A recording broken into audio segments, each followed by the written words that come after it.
सद्बुद्धि, सन्मार्ग और कार्य का संकल्प देना, अडिग रहे विश्वास तुम पर, ऐसा अंतः कर देना, मेरे हृदय में आने में तुम्हें कोई संकोच न हो। हे गुरुदेव, मुझे नज़रों से दूर कभी न होने देना। हे गुरुदेव, मुझे नज़रों से दूर कभी न होने देना। नमस्कार। गायत्री चिंतन धारा के इस सतत प्रवाह में आप सभी का स्वागत है। मित्रों, आज का विषय ध्यान से सुनेंगे। हमारे भीतर का वह शिव तत्व कैसे काम करता है। महत्वपूर्ण विषय है। पहली ही अड़चन ये है कि लोग ये मानते ही नहीं है कि हमारे भीतर वो शिव तत्व, ईश्वर, परमात्मा या सच्चिदानंद स्वरूप जो भी सर्वशक्तिमान है वो हमारे भीतर है। ये लोग मानते नहीं हैं। अगर मुंह से बोल भी दें तो अंतःकरण से स्वीकार नहीं करते हैं, नहीं स्वीकार करते हैं। स्वीकार करने से, जानने से हमारा क्या फ़ायदा होगा। हमारे भीतर ईश्वर है कि नहीं है, आप मानो या न मानो, क्या फ़र्क पड़ता है? पड़ता है? हाँ पड़ता है, हाँ पड़ता है। क्योंकि ईश्वर सृजन करता है, ईश्वर का सृजन हो रहा है। कैसे हो रहा है? और वो हमारे भीतर है। ये बात हम अगर समझ जाएं तो फिर हमारा भविष्य उज्ज्वल है, हमारा भविष्य उज्ज्वल है। देखो, एक बात है, जीवन जिसको कहते हैं ना, लाइफ। मैं कहता हूँ मेरी लाइफ, तेरी लाइफ, वो पशु की लाइफ, पक्षी की लाइफ, या संसार की लाइफ, या पेड़ पौधों की लाइफ। लाइफ लाइफ है। वो पेड़ पौधों के अंदर है, वो शेर चीते के अंदर में है, मक्खी मच्छर के अंदर में है, कुत्ते बिल्ली के अंदर में है, इंसान के अंदर भी है। लाइफ है, इसलिए तो वो लाइफ है, जीवंत है ना। जीवन तो परमात्मा है, जीवन परमात्मा ही है। आप ग्रंथों को पढ़ेंगे, ग्रंथों में बार बार इस बात का उल्लेख आता है। ग्रंथ तो कोई पढ़ता नहीं, लेकिन प्रवचन वगैरह सुनोगे, उसमें आपको ये मिल जाएगा उल्लेख। क्या उल्लेख मिलेगा? जैसे बाबा तुलसीदास जी ने कहा है ना, सिया राम मैं सब जग जानी, करहूँ प्रणाम जोरी जुग पानी। उनको सिया राम बोलो या परमात्मा बोलो या देव शक्ति बोलो या वो परम तत्व बोलो, शिव तत्व बोलो, वो सब जगह विद्यमान है। मैं उनको हाथ जोड़कर प्रणाम करता हूँ। ये तुलसीदास जी कहते हैं, ये तुलसीदास जी कहते हैं। वो जीवन को ही कह रहे हैं, वो जीवन को ही कह रहे हैं। हमको लगता है कि हमारा जीवन कोई 70-80 साल का, 100 साल का होगा। हम यहाँ पैदा हुए, यहाँ मर गए। फिर किसी ने कहा कि नहीं भाई, आत्मा तो मरती नहीं है, ये पिछला जन्म है, उसके पिछला जन्म है। फिर गीता पढ़ते हैं, पता चलता है कृष्ण भगवान कहते हैं कि भाई तुम्हारे और हमारे हजारों जन्म हो गए। तो जन्म और मरण शरीर का है, ईश्वर का कोई जन्म मरण तो होता नहीं। हमारे भीतर ईश्वर है, वो कैसे पैदा होगा, वो कैसे मरेगा? ये समझना जरूरी है। कैसे समझेंगे? आप बोलेंगे कहाँ से पढ़ के आ गए, कहाँ से पढ़ के आ गए। मेरे कहने से आप मत मानिए। आपने जो कुछ भी पढ़ा है उसके ऊपर चिंतन कीजिए। और अगर आपको लगता है कि ज्ञान कम है तो और अध्ययन कीजिए, सत्संग कीजिए, गुरुदेव का साहित्य पढ़िए, तब तो समझ में आएगा कि जीवन एक ही है। जब हम ये सोचते हैं कि जीवन कैसे प्रारंभ हुआ, तो आपको क्या बताया जाता है कि आदि में केवल परमात्मा था। तो परमात्मा के चिंतन से आदि शक्ति बनी, सृष्टि बनी। और अभिविज्ञान भी ये कहता है कि ये सृष्टि जो बनी है ये लगातार फैल रही है। यानी पृथ्वी, नवग्रह और आकाश गंगा, और उसके बाद कई आकाश गंगाएं, निहारिका, और ये जितना भी है ये लगातार फैल रहा है। मतलब ईश्वर का सृजन जारी है। ईश्वर का द्वारा जो सृजन हो रहा है वो जारी है। इसको क्या कहते हैं? प्रकृति का खेल। प्रकृति का विस्तार हो रहा है, प्रकृति का विस्तार हो रहा है। कई ग्रह बन रहे हैं, कई नक्षत्र बन रहे हैं, कई आकाश गंगाएं, निहारिका बन रही, लगातार फैल रहा। हम तो उसमें से छोटे से कण मात्र हैं। कण कब कण भी कहना चाहिए, कणों का कण और ज़्यादा छोटा, अब वो है। तो सृष्टि जब परमात्मा कर रहा है तो ये सृष्टि फिर कब तक चलेगी, कब तक बनेगी? तो इसका उल्लेख आता है कि सृष्टि जैसे हम श्वास लेते हैं और छोड़ते हैं, ऐसे ही परमात्मा सृष्टि बनाता है और फिर वही सृष्टि परमात्मा में विलीन भी हो जाती है। इसके लिए दो शब्द हैं, एक प्रकृति और एक प्रलय। ध्यान से सुनेंगे। प्रकृति, कृति है ना, वो आगे की कृति है। कौन कर रहा है, किसके आगे की कृति है? पहले तो ईश्वर ही था, ईश्वर के बाद जो कुछ भी बना वो प्रकृति है। पहले ईश्वर ही था, ईश्वर के बाद जो भी बना वो प्रकृति है। और ये प्रकृति आज भी विस्तार हो रही है। कब तक विस्तार होगी, कब तक विस्तार होगी? जब परमात्मा चाहेगा तब, क्योंकि उसके चाहने से, उसके कहने से एको हम बहुश्यामी बोला, उसके कहने से एको हम बहुश्यामी हो रहा है। जिस दिन वो उसको समेट लेगा तो क्या हो जाएगा? प्रलय। लय यानी जो भी आगे कृति हुई है परमात्मा के बाद, वो कृति किस में लय हो जाएगी? परमात्मा से निकली थी, परमात्मा में लय हो जाएगी। उसका विलीनीकरण, वो डिज़ॉल्व हो जाएगी किसमें? परमात्मा से। परमात्मा से सृष्टि निकली है, परमात्मा में फिर से मिल जाएगी। ये ठीक वैसा ही है, ये ठीक वैसा ही है जैसे हम श्वास लेते हैं, श्वास हमारे भीतर जाती है और हम श्वास छोड़ते हैं, श्वास हमारे बाहर जा रही है। हमारा अस्तित्व बाहर जा रहा है, प्रकृति हो रही है, आगे की कृति। अब वो कार्बन डाइऑक्साइड निकलेगी और दूसरी गैस निकलेंगे, फिर उसको पेड़ पौधे लेंगे, फिर पेड़ पौधे बड़े होंगे, जीव जंतु निकलेंगे, जीव जंतु है ना, फिर वो सृष्टि चलते जाएगी। ये प्रकृति है, आगे की कृति है, सांस छोड़ने के बाद की।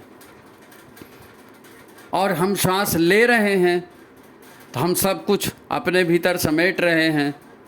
परमात्मा भी, प्रकृति परमात्मा से निकले ना। परमात्मा सृजन करता है तो खुद तो करता नहीं है, लेकिन परमात्मा जिस दिन सोचता है कि एक वो हम बहुश्यामी, वो एक से अनेक हो जाता है। फिर जिस दिन सोचता है कि नहीं नहीं यह ज़्यादा पसार, ज़्यादा विस्तार हो गया, हमको सिमटना है, परमात्मा अपने आप को सिमट लेता है। ये प्रकृति का निर्माण और प्रकृति का विलय, परमात्मा से निकलती है और परमात्मा में मिल जाती है। अब ये प्रकृति का विस्तार हो रहा है, तो प्रकृति का विस्तार हो रहा है इसलिए क्योंकि वहाँ पर कोई है जो उसका विस्तार करने में उसकी सहायता कर रहा है। प्रकृति तो निर्जीव है, निर्जीव मतलब वैसा जीवन तो उसमें भी है, लेकिन उसको हम ये मान करके चलते हैं 5 तत्वों की वो बनी हुई है और 5 तत्वों से वो उसका विस्तार हो रहा है। और उसके लिए एनर्जी, उसके लिए ऊर्जा, उसके लिए प्राण, उसके लिए ताकत, उसके लिए प्रेरणा, उसके लिए आधार तत्व है वो परमात्मा था। इसीलिए तुलसीदास जी ने कहा ना कि सिया राम मैं सब जग जानी। हमारे यहाँ भी योनियाँ निर्जीव और सजीव नहीं माना गया है, स्थावर और जंगम योनियाँ मानी गई हैं। स्थावर योनियों में भी परमात्मा है और चलायमान योनियों में भी परमात्मा है। तो तुम्हारे और हमारे भीतर भी परमात्मा है, हर किसी के भीतर में है। जो कुछ भी गतिमान है, चल रहा है, दिख रहा है, चल रहा है, दिख रहा है, सब में परमात्मा है, सब में परमात्मा है। वास्तव में देखा जाए तो परमात्मा के भीतर ही सब कुछ है। हम लोग भी परमात्मा के भीतर ही हैं। मोह को कहाँ ढूंढे बंदे, मैं तो तेरे पास रे। कबीरदास जी ने कहा ना कि मैं परमात्मा, मुझको वो बाहर कहाँ ढूंढ रहे हो, मैं तुम्हारे अंदर ही हूँ, अपने अंदर ही परमात्मा मिलेगा। लेकिन आप बोलोगे दिखाओ, तो बात वही आती है कि ध्यानावस्थित तद्गतेन मनसा पश्यन्त्यम योगिनम।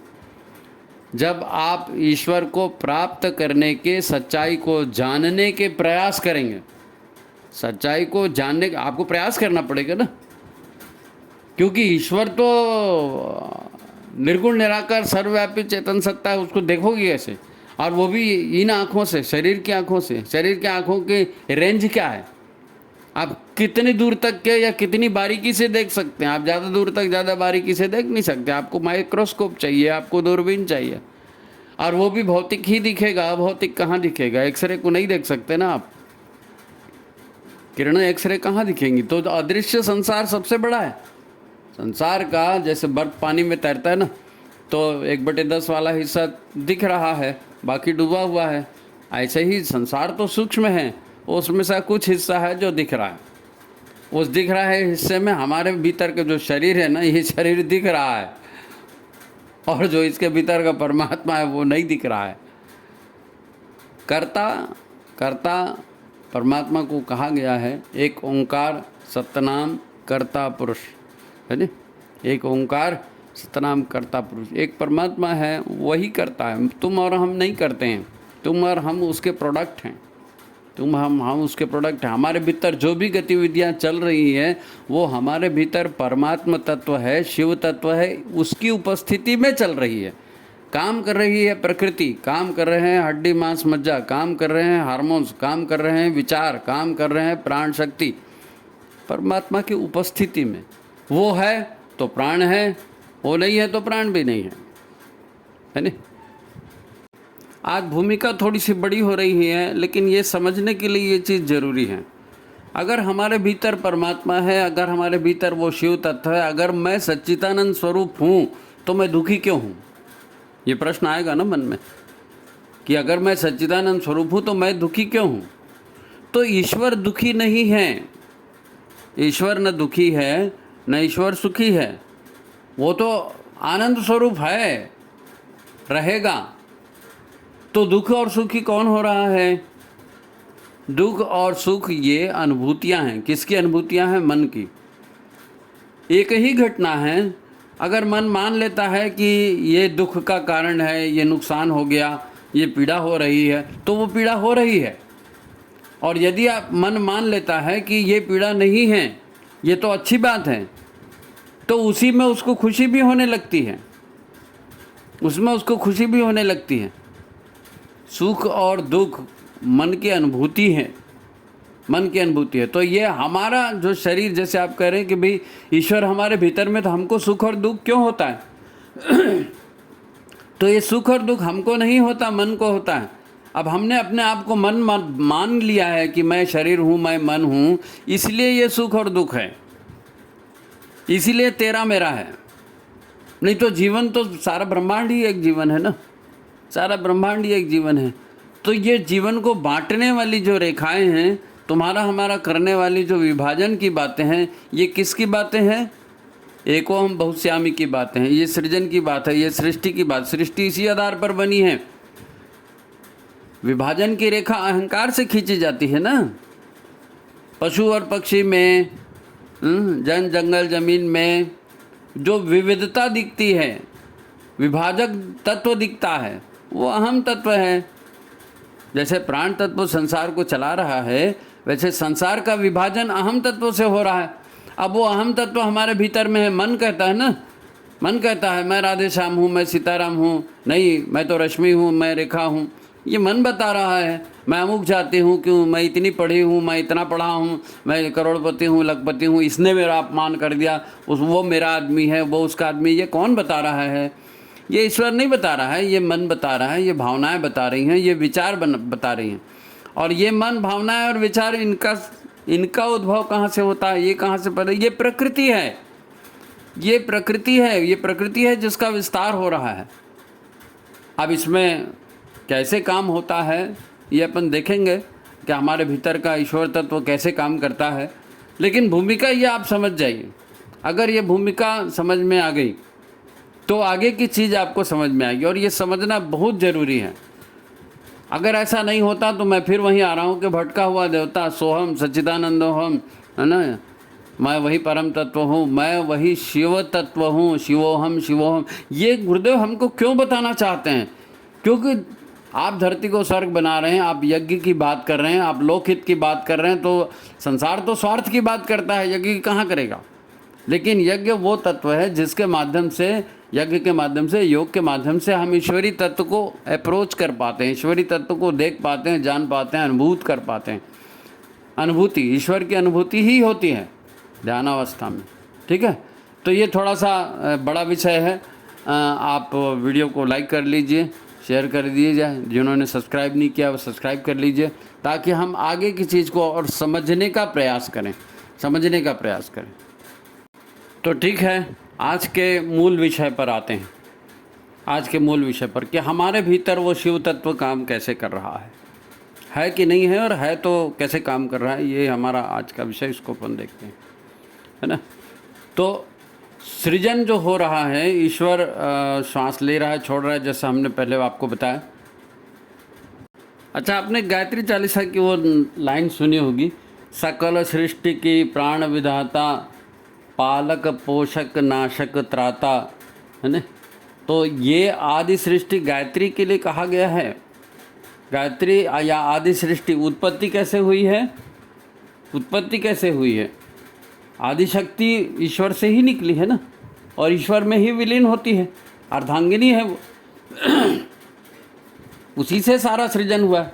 अब हम अगर दुखी हैं, हम अगर परेशान हैं, हम अगर टेंशन में हैं, तो वास्तव में क्या है? परमात्मा तो दुखी नहीं है, हमारे भीतर का शिव तत्व वो तो दुखी नहीं है, लेकिन दुख अनुभव हो रहा है। तो दुख अनुभव हो रहा है, मन को अनुभव हो रहा है। मन को दुख अनुभव क्यों हो रहा है? क्योंकि वैसे भाव बन रहे हैं। भाव क्यों बन गए? भाव इसलिए बन गए कि प्रकृति जो है, जिस तरह की प्रकृति है, उस तरह के विचार वो वहाँ से निश्रित होते रहते हैं। जिस तरह की प्रकृति है उस तरह के विचार निश्रित होते रहते हैं। प्रकृति सगुण है ना, 3 गुण है उसमें, सत्व रज तम, 3 गुण है ना। तो सात्विकता जो है वो ईश्वर के नज़दीक का तत्व है, और तमस तत्व जड़ तत्व है ना। तमस तत्व जड़ तत्व है। तो जितने भी नकारात्मकता वाली बात आती है, उसके पीछे कौन सा तत्व काम करता है? नकारात्मक के पीछे में निगेटिविटी, तमस। निगेटिविटी जहाँ भी आया, तमस आया। और सत्व तत्व जो आएगा वो आपको ईश्वर से जोड़ने वाला होगा, आपको आनंद देने वाला होगा, आपका उद्धार करने वाला होगा, आपको प्रसन्न करने वाला होगा। ये जो सच्चिदानंद स्वरूप बोला गया, इसमें सत्य तत्व है ना, सत चिद आनंद, जिसका सत जो है वो चिद स्वरूप है, लगातार है, कंटिन्यू है, अनंत है। तो सत अगर अनंत है तो दुख होने का सवाल ही नहीं पैदा होता। दुख कब होता है? जब तमस बढ़ जाती है, तेरा मेरा बढ़ जाएगा, भोग बढ़ जाएगा, निष्क्रियता बढ़ जाएगी, प्रमाद बढ़ जाएगा, तो दुख होगा। उस तरह की भावनाएं आएंगी तो दुख होगा, उस तरह के विचार आएंगे तो दुख होगा। इसीलिए तो साधना काल में कहा जाता है ना, सात्विक अन्न लो, प्राणायाम करो, स्वच्छता रखो, साफ सफाई रखो, नकारात्मकता को दूर करो। नकारात्मकता को दूर करेंगे तो दुख भी दूर होंगे, और नकारात्मकता जितना बढ़ाएंगे, जितनी नकारात्मकता बढ़ेगी उतना क्लेश भी बढ़ेगा, उतनी तकलीफ भी बढ़ेगी, उतना दर्द भी बढ़ेगा, है कि नहीं? तो फिर यहाँ तक बात समझ में आई? काम आदि शक्ति से हो रहा है ना। वही सकल सृष्टि की प्राण विधाता है ना। सकल सृष्टि की प्राण विधाता, पालक पोषक नाशक त्राता, आदि शक्ति ना। तो जड़ता, निष्क्रियता, दुश्चिंतन, दुष्कर्म, ये ऐसे तत्व हैं जो सृजन को रोकने वाले, सृजन को नष्ट करने वाले, सड़ाने वाले, तकलीफ देने वाले, ये सब प्रकृति के तमस गुण कहलाते हैं। प्रकृति के तमस गुण कहलाते हैं। तो ये तमस गुण कहाँ पैदा होते हैं? मन में, है ना। ये तमस गुण मन में पैदा होते हैं, लेकिन कहाँ से होते हैं? प्रकृति से होते हैं, संगत से होते हैं, खान पान से होते हैं। ये तमस गुण है, तो ये सब दुख दिलाने वाले होते हैं, है नी। स्वार्थ, भोग, अज्ञान, अहंकार, ये जो प्रकृति के गुण हैं, ये सारे पंचतत्व शरीर में बढ़ रहे हैं, तो ये नाश करने वाले हैं।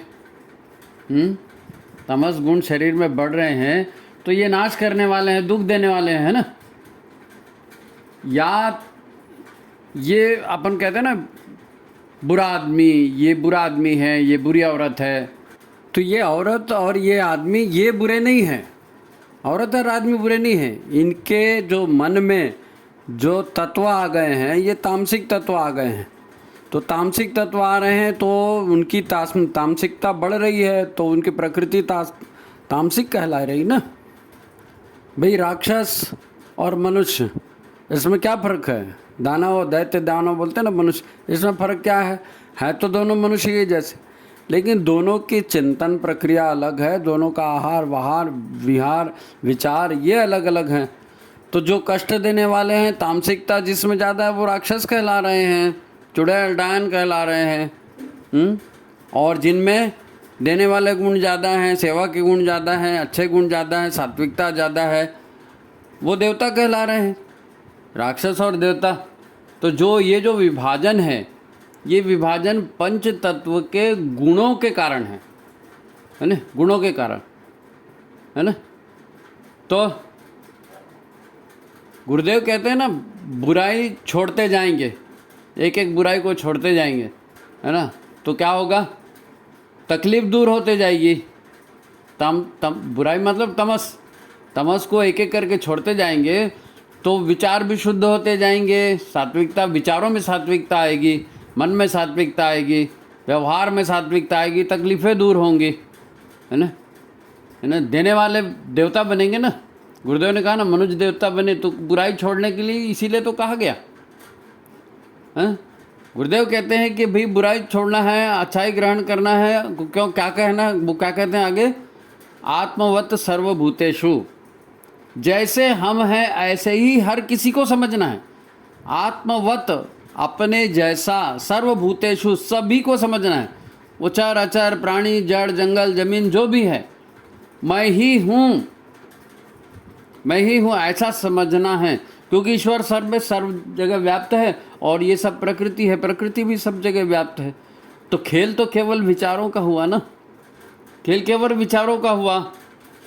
अब शरीर में दोनों तरह के विचार हैं, नाश करने वाले भी विचार हैं, देवता बनाने वाले भी विचार हैं, राक्षस बनाने वाले भी हैं, देवता। लेकिन संसार चल कैसे रहा है? संसार चल रहा है रजस प्रवृत्ति से। रजस प्रवृत्ति में क्या है? पदार्थ प्रकृति का तीसरा गुण है ना, जो मुख्य सक्रिय गुण है वो रजस है।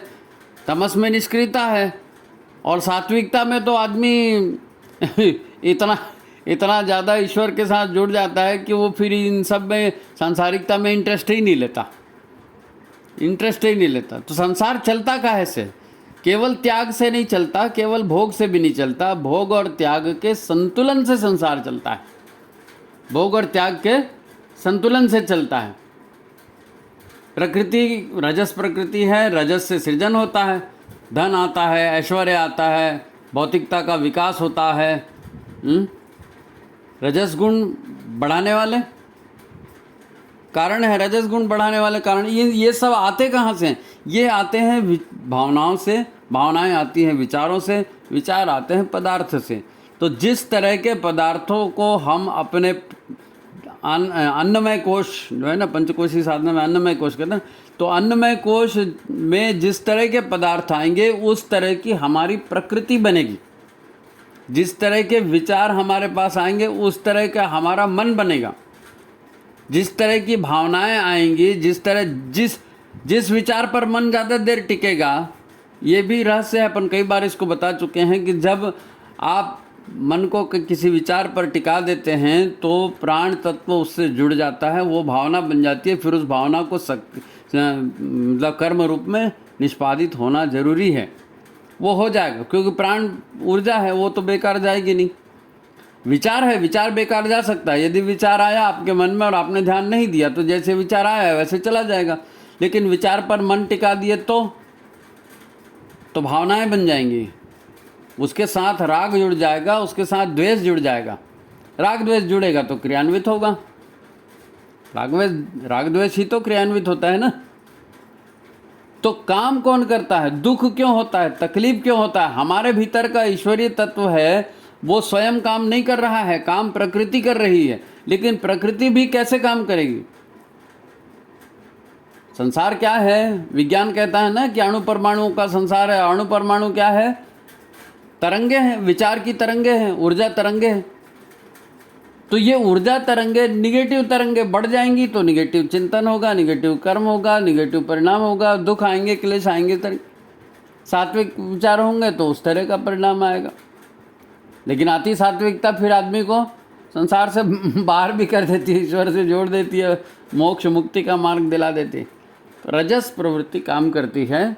इसलिए इस हमारे भीतर का जो ईश्वरी तत्व है वो काम क्या करता है, वो सिर्फ ये काम करता है कि मन में जो विचार आ रहे हैं, क्योंकि सृजन जारी है, इस बात को मत भूलना कभी भी।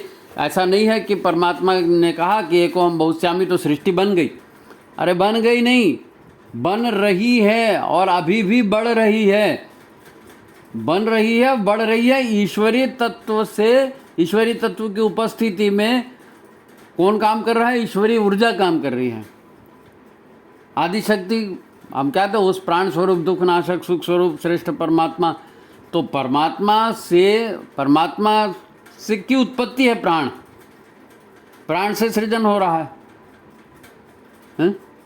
जो ठोस पदार्थ, दृश्य पदार्थ दिख रहे हैं वो जड़ तमस है एकदम ज़्यादा, उसको सक्रिय करने के लिए भाई ऊर्जा कहाँ से आएगी? भगवान तो खुद काम करेंगे नहीं, ईश्वर तो खुद काम करेंगे नहीं, लेकिन ये आदि शक्ति जो परमात्मा से निकली है, तो आदि शक्ति के पास जो शक्ति है, आदि शक्ति के पास जो शक्ति है, जिस शक्ति से आदि शक्ति शक्ति कहलाती है, वो है प्राण।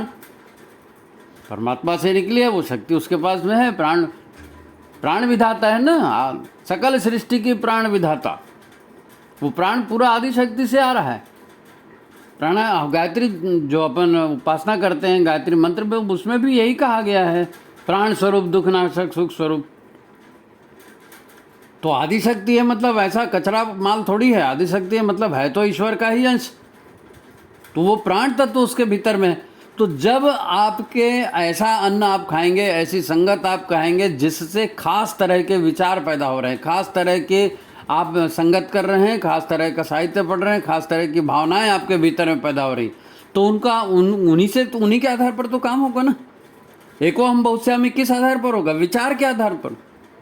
परमात्मा का मूल विचार था ना कि मैं एक से अनेक हो जाऊं, तो जिस तरह का विचार आएगा उस तरह की सृष्टि बनेगी।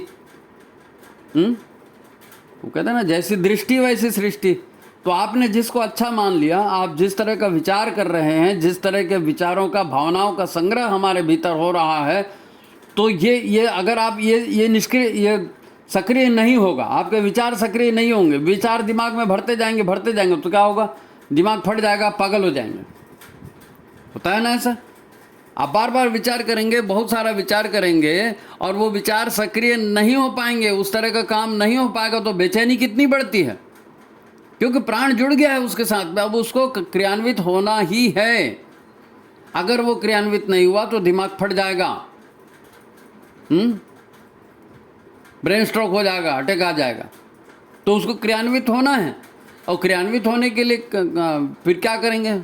वो आपके भीतर में ईश्वरी तत्व है, शिव तत्व है, वो शिव तत्व से जो है, शिव तत्व के प्रभाव से जो भी प्राण ऊर्जा आप लेकर आए हैं, आपके भीतर प्राण है, जो आहार से आप प्राण ग्रहण कर रहे हैं, विचारों से प्राण ग्रहण कर रहे हैं, प्राणायाम से प्राण ग्रहण कर रहे हैं, वो प्राण है ना, वो तो आपके भीतर में है।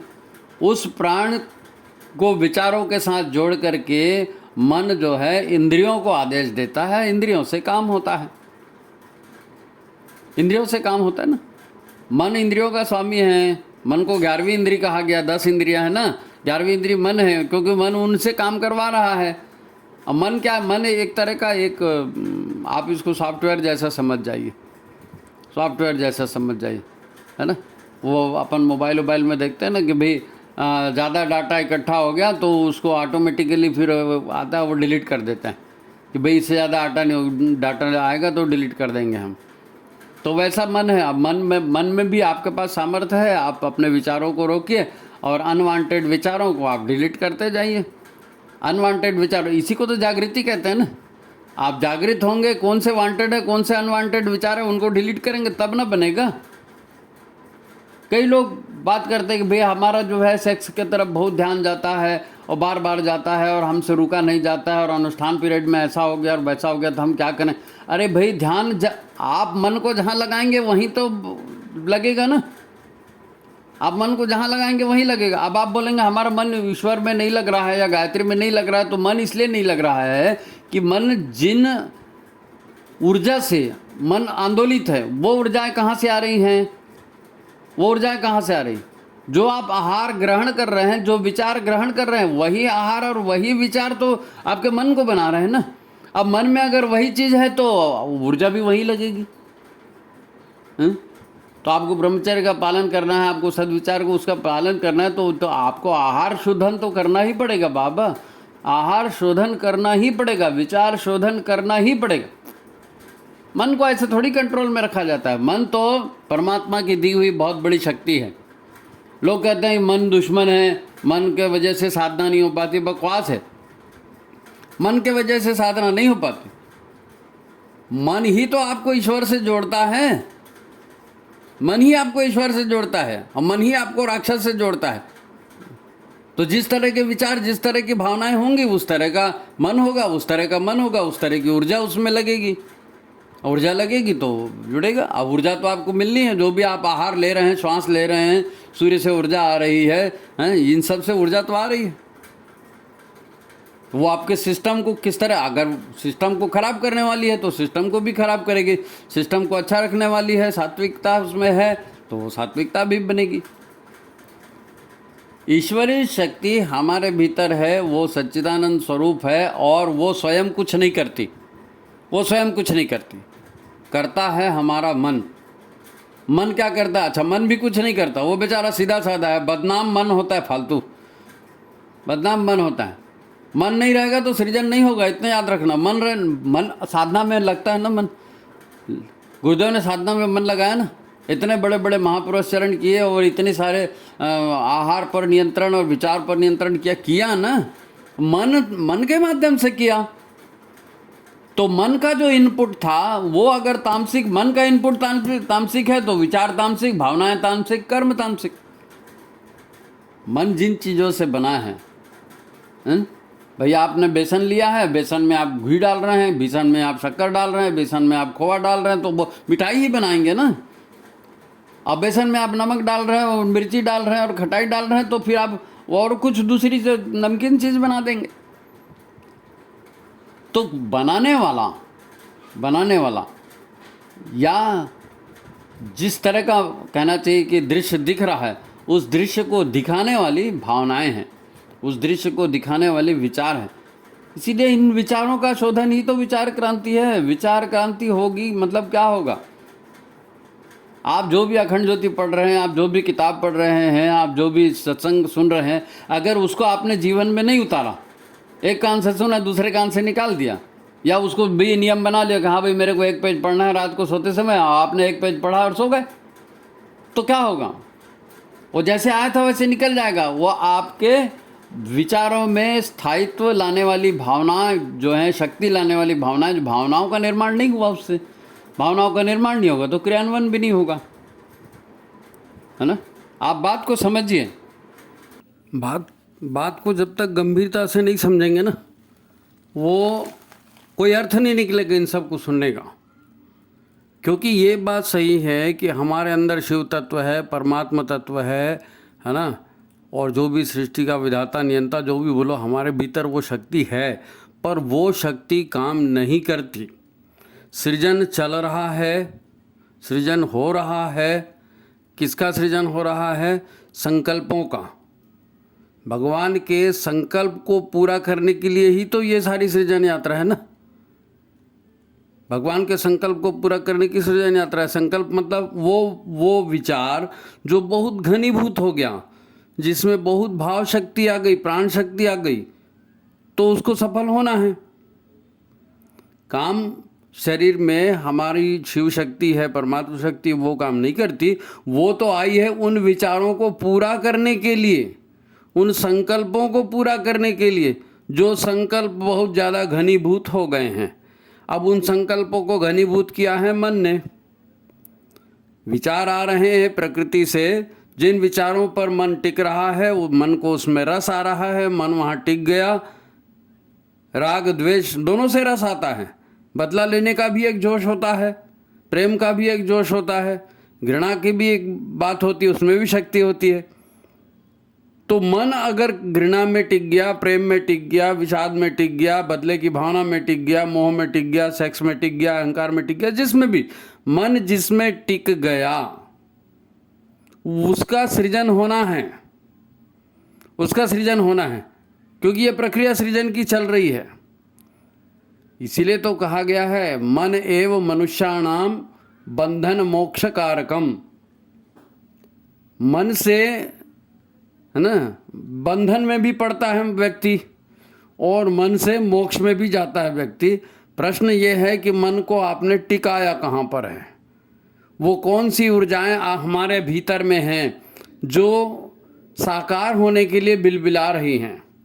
जो ऊर्जाएं, चाहे वो नकारात्मक हो चाहे सकारात्मक हो, वो अगर साकार होने के लिए बिलबिला रही हैं तो प्राण वहाँ लगेगा और वो काम होगा।